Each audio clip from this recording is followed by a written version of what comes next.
Denis, je suis ravie d'avoir l'occasion de faire un retour d'expérience d'une vie professionnelle extrêmement riche. Tu es le fondateur du magazine Alternatives économiques, que tu as dirigé pendant de nombreuses années.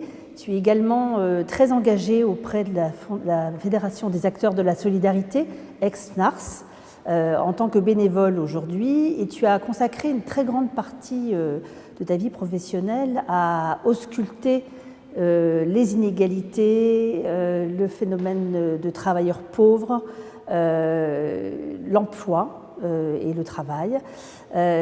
Donc je pense qu'il serait très intéressant que tu puisses nous donner ton point de vue dans la situation très préoccupante dans laquelle on est aujourd'hui, face à une urgence écologique sans précédent. Je pense qu'il y a une prise de conscience générale qu'il faut trouver des solutions, mais en même temps, sur le plan économique, d'une incapacité pour l'instant à faire face aux urgences climatiques sans augmenter encore davantage les inégalités. Et du côté de l'emploi, souffrant non seulement évidemment un chômage de plus en plus important, en tout cas qu'on n'arrive pas à résorber, et du côté du travail, une frange de population qui travaille, qui est dans un ou plusieurs emplois, mais en situation de grande précarité et qui ne peut pas vivre, les gens ne parviennent pas à joindre les deux bouts et à vivre de leur travail. Tout ça dans un contexte politique à la fois français et européen de plus en plus inquiétant. Et tu as beaucoup travaillé sur la notion de partage du travail. Et la question que j'ai envie de te poser, c'est: est-ce une possibilité, une solution qu'on peut mettre en place rapidement, ou est-ce une utopie? Et si c'est une utopie, est-ce que tu peux la comparer à des utopies antérieures qui ont déjà réfléchi à la notion de bien commun? Le travail peut-il être un bien commun? Oui, je crois très fortement que le travail est un bien commun, que l'estime de soi de chacun provient de ce qu'il est capable de faire, et quand il se regarde dans la glace et qu'il dit « c'est moi qui l'ai fait » ou « je suis capable de », eh bien l'estime de soi est au rendez-vous. Et que sans estime de soi, la société se porte mal, les personnes se portent mal. Ça, pour moi, c'est quelque chose d'extrêmement important. Jusqu'à présent, on n'a pas trouvé d'autres formes d'intégration dans la société que le travail, d'intégration forte dans la société que le travail, que l'emploi. Et donc, je suis persuadé, c'est une des choses auxquelles je crois profondément, qu'une société qui accepte qu'une partie de la population soit exclue de l'emploi alors même qu'elle en est demandeuse est une société qui se porte mal. Donc, notre problème, c'est de parvenir à ce que chacun puisse trouver une place dans la société, et si possible, une place positive, c'est-à-dire où on apporte quelque chose à la société et pas simplement une place où on demande quelque chose à la société. La difficulté, c'est que, comme tu le disais tout à l'heure, il y a une contradiction entre cette utopie, en tout cas ce souhait, et d'autre part, la situation actuelle, notamment environnementale, mais pas seulement environnementale, de la planète, qui est que toutes les fois que les hommes produisent un peu plus en termes de ce qu'on appelle richesse matérielle, la planète s'appauvrit davantage et que nous avons dépassé le seuil à partir duquel nous pouvons vivre de ce que produit la planète et pas simplement de ce que nous pillons sur la planète. Voilà, donc nous sommes contraints de créer de l'emploi pour que chacun puisse être employé et donc utile, se sent utile et gagne sa vie. Et d'autre part, le monde actuel du travail est entièrement déterminé par la croissance économique, ou en tout cas largement déterminé par la croissance économique, laquelle, à chaque fois, engendre une planète encore plus appauvrie, encore plus pillée que ce n'était le cas.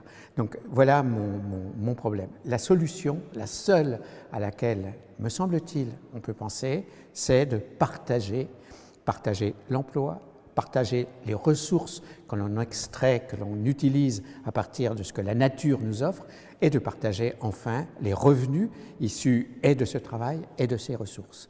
Or, ça, pour l'instant, c'est une utopie. Autant chacun dit « je suis capable de produire », autant chacun dit « dès lors que j'ai produit quelque chose, je veux que ce que j'ai créé comme richesse m'appartienne et non pas soit un bien commun ». Et cette opposition entre, d'un côté, l'exigence d'un partage et de l'autre, le comportement individuel classique et normal de chacun qui dit « je mérite ce que j'ai et je ne vois pas pourquoi je m'en priverais puisque c'est moi qui l'ai produit ou c'est moi qui l'ai gagné », cette contradiction-là pourrit littéralement nos sociétés, crée des emplois indignes, crée des ressentiments de personnes qui se sentent mal rémunérées pour ce qu'elles font et crée enfin de l'exclusion pour ceux qui n'en sont pas capables ou qui sont estimés ne pas être capables d'être suffisamment efficaces pour qu'on leur trouve un emploi. Et en même temps, au sein du travail, on voit aussi qu'il y a une souffrance au travail, qu'il y a des conditions de travail qui globalement se dégradent en France, mais pas simplement en France. Et donc il y a également ce travail qu'on voudrait partager, il est en plus de relative mauvaise qualité sur le plan à la fois évidemment de la santé des personnes concernées, sur le plan aussi de l'estime de soi, même si on sait que les chômeurs ont évidemment une estime de soi encore plus dégradée que certaines personnes qui travaillent, mais il y a quand même un contexte qui est inquiétant par rapport à cela. Alors est-ce que le partage du travail peut prendre aussi en compte la qualité du travail? Oui, c'est indispensable. Il y a aujourd'hui une masse d'emplois, quelques millions, je me garderai bien de la chiffrer précisément, qui correspond à des emplois de très mauvaise qualité, soit qu'ils sont temporaires, intérim, etc., CDD, etc., soit qu'ils sont à temps partiel contraints, alors qu'on souhaiterait un temps plus important pour travailler, soit enfin qu'ils correspondent à des tâches qui sont sanitairement ou physiquement trop difficiles pour les gens qui sont chargés de les effectuer. Donc il y a un énorme chantier à faire, c'est peut-être une deuxième utopie, mais ce n'est pas une utopie de la même manière que la précédente.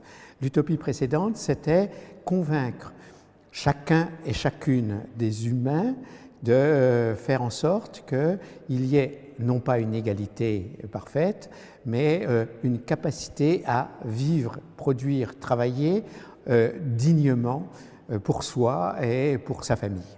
Et puis l'autre utopie, à mon avis beaucoup plus accessible, c'est de réduire les emplois qui sont indignes et qui créent des conditions, soit des conditions de travail, soit des conditions de revenus qui sont déplorables et qui abîment les gens au lieu de les aider.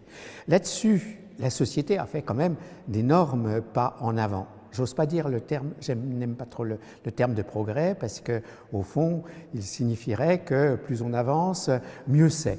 Bon, je ne suis pas absolument certain que ce soit le cas. Mais au moins sur ce plan, les conditions de travail, si on les compare à celles qu'il y avait au début du XXe siècle ou même, en pire encore, au XIXe siècle, se sont considérablement améliorées, tant en termes d'expérience physique, enfin de travail physique, qu'en termes de considération des personnes. Donc on a quand même fait beaucoup de pas en avant, mais il s'agit de continuer. Et cette continuation des pas en avant, je pense qu'elle est possible. On ne sera jamais dans un paradis où il y aura des conditions de travail qui sont totalement épanouissantes pour tout le monde, mais on peut s'y diriger. En revanche, le partage tant des revenus que de l'emploi, que des ressources que nous fournit la nature, la planète, ce partage-là, en gros, il est extrêmement difficile à envisager parce que chacun, je dis bien, y compris moi, si on nous prend quelque chose au bénéfice d'autrui, on se sent victime et non pas partenaire. Et donc, arriver à ce que nous soyons persuadés que nous connaissons ou que nous avons 7 milliards de voisins, c'est quelque chose que l'humanité ne sait pas faire. Alors au moins faudrait-il essayer de le faire dans des communautés plus restreintes, et des communautés qui pourraient être soit nationales, pour un certain nombre de politiques publiques, soit territoriales, par la géographie, soit enfin des territoriés, des communautés, des endroits où on se sent bien, par des assemblages ou des goûts communs ou par des actions communes, etc. Là, c'est beaucoup plus facile de le faire. Mais même là, dans une coopérative, par exemple, lorsqu'il est question, pour équilibrer les comptes, de réduire le temps de travail, il y a une partie des gens qui estiment que réduire leur temps de travail et du même coup leur salaire, ce serait détériorer leur qualité de vie et qui s'y refusent, même si l'alternative devient de licencier quelques salariés de la coopérative. On préfère finalement ces licenciements à l'effort individuel qui consiste à prendre chacun sa part du fardeau. Et prendre une part de fardeau, même si elle est minime, c'est toujours difficile pour chacun. Pour revenir à la question de l'environnement que tu évoquais, c'est-à-dire au nécessaire aussi partage des ressources et une façon de consommer et de produire nécessairement différente, sinon de toute façon on va tellement vite dans le mur qu'on sait qu'il faut adapter nos modes de vie.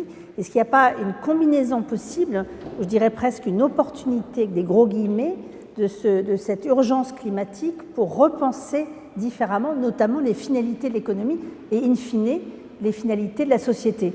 Et là, peut-être aussi, ma deuxième question par rapport à cela, ce serait, est-ce qu'il y a des inspirations dans ta réflexion sur le partage du travail? Y a-t-il des inspirateurs dans les décennies précédentes, voire au 19e, même 18e siècle?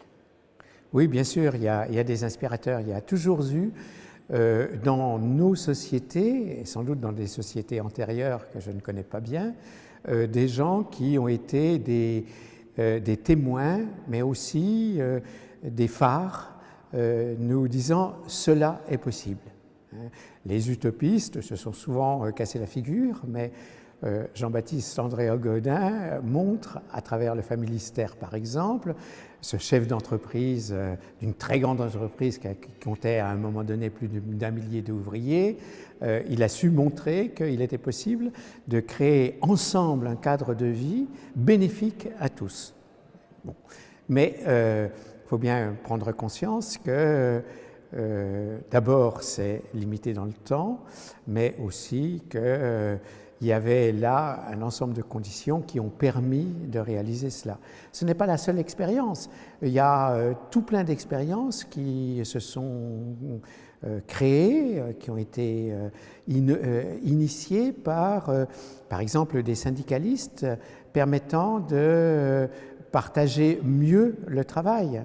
On a tous en tête des entreprises dans lesquelles une personne salariée qui souffre particulièrement, par exemple, d'une maladie ou d'un problème d'enfant ou d'un problème familial, les autres salariés font coude autour de lui ou d'elle pour l'aider à mieux se débrouiller, même s'ils y perdent quelque chose. Donc il y a une part, comment dire, d'entropie, si j'ose, enfin pas d'entropie, je ne trouve pas le terme là maintenant, mais une part de sympathie vis-à-vis des autres qui existe dans chacun d'entre nous.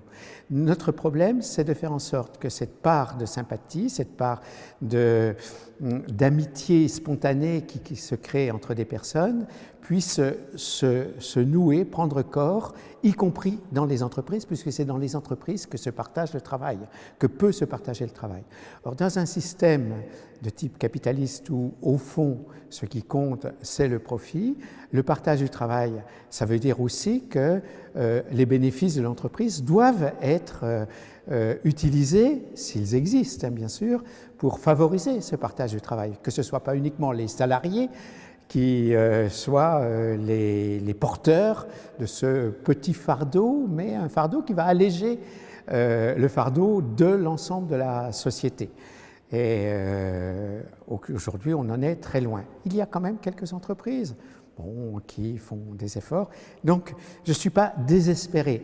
Mais là où je pense que ma position est utopique, c'est que arriver à partager en faveur, par exemple, des Bengalais ou des Soudanais du Darfour, ou tout simplement des victimes d'une guerre civile comme au Yémen, on est apitoyé par leur sort, mais le partage est toujours très difficile à ce niveau-là, parce que plus les gens sont loin, moins on se sent proche d'eux, et plus on a tendance à penser que ce n'est pas à nous de régler ces problèmes, que s'il y a un fardeau qu'il faut alléger chez eux, ce n'est pas à nous de l'alléger.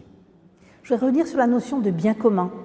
On sait que les communs, c'est une notion qui est à nouveau prise en compte, qu'un certain nombre d'expériences issues de la société civile remettent les communs au centre de leur réflexion. Ça peut être aussi bien avec les nouvelles technologies, le numérique. Il y a plein d'expériences qui montrent qu'il y a une réflexion autour, bien évidemment, des ressources qui deviennent rares, comme l'eau, tout simplement, ou même la nature.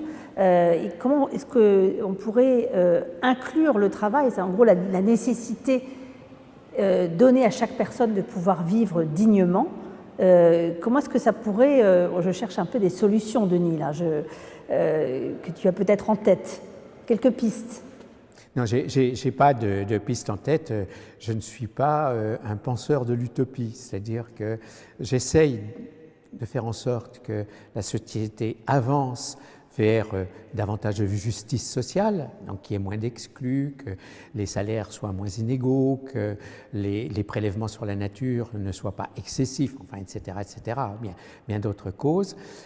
Ça, c'est quelque chose une démarche de type un peu réformiste qui peut s'enclencher, je ne veux pas dire relativement facilement, mais on peut toujours trouver des compromis et trouver des solutions partielles pour partager ou soutenir quelque chose qui nous est commun.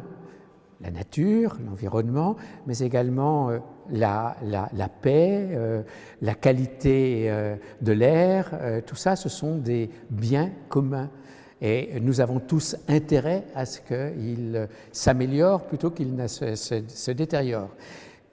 Je pense qu'on peut faire des pas en avant et parfois des pas importants en avant dans ces domaines grâce à des politiques publiques, grâce à des accords internationaux, grâce tout simplement à la conviction partagée par des citoyens que c'est nécessaire et que c'est bénéfique. Je cite souvent Elinor Ostrom, qui n'est pas très connue. Il se trouve que c'est une femme économiste, elles ne sont pas si nombreuses, et c'est la seule à ce jour qui ait reçu ce qu'on appelle le prix Nobel d'économie. Et Elinor Ostrom, prenant l'exemple de nombreux cas où des gens se sont mis d'accord pour gérer en commun des ressources limitées et faire en sorte que cette limitation des ressources ne soit pas aggravée par des prélèvements excessifs, dans la mer par exemple, ou dans l'air ou dans l'eau, elle montrait que le nombre de cas où on pouvait trouver des accords entre des milliers de personnes qui avaient la même ambition, c'est-à-dire de continuer à vivre de leur métier, de leur air, de leur eau, etc., eh bien, même s'il y avait des ceintures à se serrer un peu, ils étaient d'accord. Et je trouve que cette idée d'une coopération mutuellement bénéfique, dès lors qu'elle est effectivement mutuellement bénéfique, peut permettre à des communautés, mais des communautés réduites, des communautés de voisins, des communautés d'entreprises, des communautés de territoires, d'avancer et à l'État ou à la collectivité de les accompagner par des politiques publiques qui vont leur permettre d'avancer encore plus loin. Ça, c'est possible, c'est la démarche réformiste. En revanche, là où l'utopie commence, c'est lorsqu'on pense que tout le monde va adopter ce schéma et que les pas en avant vont devenir une espèce de course de l'ensemble de l'humanité en faveur du bien commun.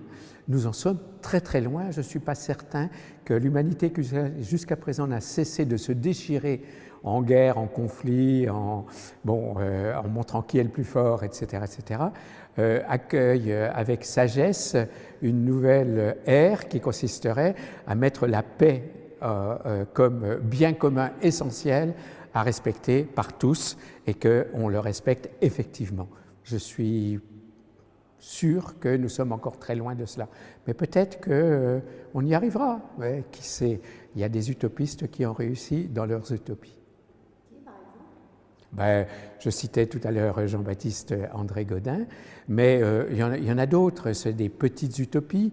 Par exemple, lorsque, contre le réchauffement climatique, un ensemble de nations arrive à accepter des contraintes dont certaines sont relativement lourdes et qui vont avoir des effets sur les citoyens de chacune de ces nations, je pense qu'on a fait un pas en avant. Mais il n'est pas certain que ça se fasse réellement. Quelle est, selon toi, la part de l'éducation? Je pense notamment, évidemment, à ce qu'on peut vivre en France. C'est-à-dire, quelle est la part de la capacité à donner, notamment aux enfants, aux jeunes, mais même aux adultes, des outils qui permettent aux personnes de penser par elles-mêmes et donc de pouvoir effectuer en effet des choix conscients. Alors je dis ça aussi parce que tu es le fondateur d'Alternatives économiques et qui est pour moi vraiment une réussite dans le sens où ça a permis à des générations d'étudiants de donner justement par un décryptage, de mettre à la portée de tous des outils qui sont présentés comme très complexes ou venant quelque part qui tomberaient du ciel et qui s'imposeraient à nous, la capacité en fait de soi-même appréhender le monde avec ces outils et de s'en servir et ensuite être capable de peut-être voter différemment, de s'engager différemment, de simplement pouvoir réfléchir par soi-même. Quel est pour toi le rôle de l'éducation? Ce n'est pas une utopie pour le coup. Oui. Non, ça, ce n'est pas une utopie. L'éducation, la presse, les médias, d'une manière générale, sont des outils qui vont permettre à chacun de mieux comprendre, mieux réfléchir et peut-être mieux agir. Mais là, les limites sont grandes. Je me souviens de discussions avec André Gortz, qui malheureusement nous a quittés, un philosophe et sociologue pour lequel j'avais une immense admiration, et qui me disait qu'avec l'élévation du niveau d'éducation, de formation de l'ensemble de la population française, progressivement, l'idée du partage qu'il défendait, qui était à faire, l'idée du partage serait bien plus facile à mettre en œuvre parce que chacun comprendrait que finalement, ils en seraient les bénéficiaires et qu'au lieu d'avoir quelque chose qui ressemble à une lutte de classe ou de géographie ou de ressources pour accaparer les ressources, il y aurait davantage de communautés. Bon, c'est l'inverse qui s'est produit. Chaque jour, nous voyons bien que dans une société qui, globalement, comporte à peu près moitié de sa population qui dispose d'un diplôme ou d'un niveau d'enseignement supérieur, eh bien, il y a des crispations, il y a des refus, il y a des oppositions, il y a des formes d'individualisme, etc. Et on voit bien que ça ne suffit pas à changer les comportements, et surtout, c'est moins des comportements qu'il s'agit de changer, mais la façon dont nous réfléchissons. Élargir notre réflexion, non pas à notre petit univers familial ou personnel, mais à un univers plus large, qui est un territoire, une nation, un ensemble de pays comme l'Union européenne, voire le monde entier, etc. Et ça, c'est quelque chose qui s'acquiert davantage par ce qu'on appelle l'expérience ou l'éducation populaire, c'est-à-dire la mise en acte plutôt que les connaissances que l'on acquiert. C'est l'expérience, c'est le fait de vivre quelque chose qui fait que les gens changent. Parce qu'ils constatent des visu que ça a un effet non seulement sur eux, mais sur les autres, et que cet effet peut être le plus souvent bénéfique, parfois maléfique. Il peut y avoir des retours en arrière. Et moi, je crois beaucoup à cette espèce d'interactivité qui fait que par ce qu'on appelle l'éducation populaire, mais également par le travail à l'intérieur d'une entreprise, par le syndicalisme, par éventuellement le vote. Il y a comme ça de l'interactivité et qu'on prend conscience, chacun, y compris nous qui pensons être des intellectuels bien dotés de connaissances, nous prenons conscience du fait qu'il y avait beaucoup de choses que nous ignorions et que nous refusions et qu'il faut faire quand même. Voilà. Mais ceci étant, on verse encore dans l'utopie. Je crois que la clé de l'utopie, c'est la notion de paradis terrestre. Il n'y aura jamais de paradis terrestre. Ça n'a jamais existé, ça n'existera jamais, et vraisemblablement, ceux qui pensent qu'il y a une autre vie après la mort, eh bien, ils projettent dans cette autre vie cette espèce de frustration qu'ils ont de n'avoir pas vécu dans une société qui les enthousiasme, qui les aide, qui les accompagne, qui les respecte, etc., etc. Et donc, plus ou moins inconsciemment, nous espérons qu'un jour ce sera le cas. Non. Il y aura toujours du travail à faire, mais nous pouvons progresser. C'est la raison pour laquelle, plutôt que l'utopie, je répète le terme, un partisan du réformisme et un partisan de l'action qui transforme les choses. C'est quand les gens voient les choses bouger dans le bon sens qu'ils sont persuadés que c'est comme ça et vers ce but qu'il faut aller. D'accord. Alors justement, pour revenir à ce que tu disais tout à l'heure sur la part d'individualisme que peut-être nous avons en chacun et la part en fait de souhait d'améliorer les choses et de construire un vivre ensemble que nous avons aussi. Je parlais de l'éducation, mais il y a aussi toute une période notamment de dérégulation dans tous les sens du terme, y compris financière, des dernières années, qui ont plutôt eu tendance à renforcer l'individualisme. Tout à fait. Et de ce point de vue-là, la concurrence n'a pas que des vices. Elle a aussi quelques vertus, hein. Elle incite les gens à donner le meilleur d'eux-mêmes, elle incite à innover, etc., etc. Mais en même temps, elle est bourrée de vices. C'est la concurrence qui crée cette espèce de course vers ce qu'on croit être le progrès et qui, en fin de compte, risque d'être maléfique pour beaucoup de gens, voire pour l'ensemble de l'humanité. Le fait que chacun travail pour soi est contradictoire avec le fait qu'on ait conscience et qu'on respecte un bien commun et qu'on essaye de l'atteindre à plusieurs, collectivement, sans que personne ne soit privé de ce bien parce qu'il est commun. Voilà. Donc, nous sommes dans un système social qui, pour l'instant, me paraît être bénéfique en termes matériels, parce qu'effectivement, il a permis d'avancer dans la qualité de vie de beaucoup. Nous vivons plus longtemps, nous sommes moins astreints à des activités qui sont dégradantes ou qui sont physiquement particulièrement pénibles, etc., etc. Je ne vais pas faire les 30 glorieuses de Jean Fourastier, mais je pense vraiment que cette idée d'un avenir commun qui serait toujours en progrès, il va falloir la mettre en cause si le progrès est un progrès matériel au lieu d'être un progrès, je vais dire, de capacité à vivre ensemble. C'est le vivre ensemble qui doit progresser et non pas la quantité de biens et de ressources que nous exploitons ou que nous produisons qui doit progresser.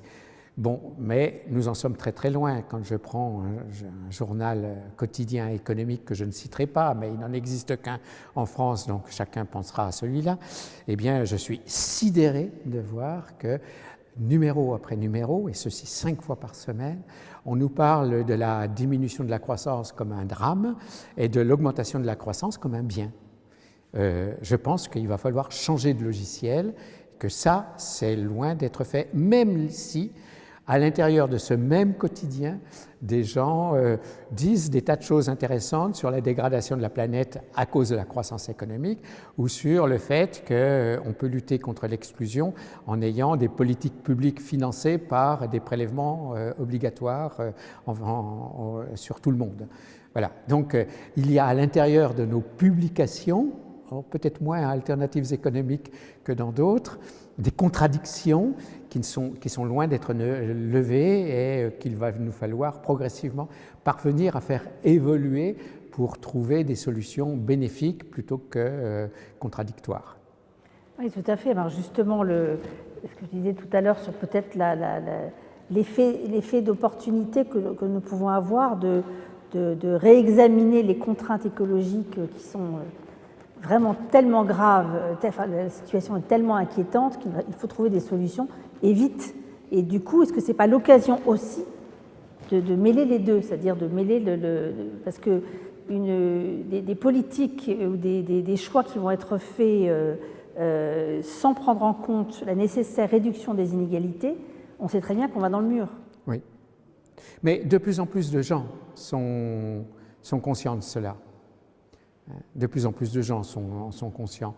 Et moi, je suis frappé, peut-être parce que homme de presse, j'ose pas dire patron de presse puisque je ne le suis plus depuis longtemps, mais qui lit beaucoup et qui est passionné par la presse, je constate effectivement que les gens qui sont convaincus que nous allons dans le mur, ou en tout cas que nous ne pourrons pas continuer longtemps à progresser dans la même direction, sont de plus en plus nombreux, y compris dans les milieux dirigeants, y compris dans les entreprises, y compris... Voilà. Donc la prise de conscience est sans doute plus avancée. Alors, est-ce que c'est une opportunité? Oui, bien sûr, mais c'est une opportunité sur certains points. Le jour où cette opportunité... Je prends le cas des entreprises.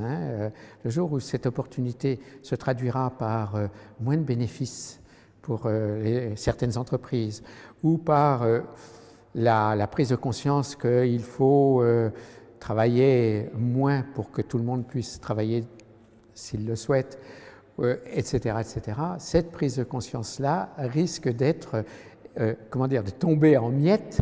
La prise de conscience du problème, disons, de l'environnement, risque de passer au second plan par rapport à l'absence de bénéfices ou à la rouspétance des salariés qui estiment qu'ils veulent bien travailler moins, mais à condition d'avoir le même salaire.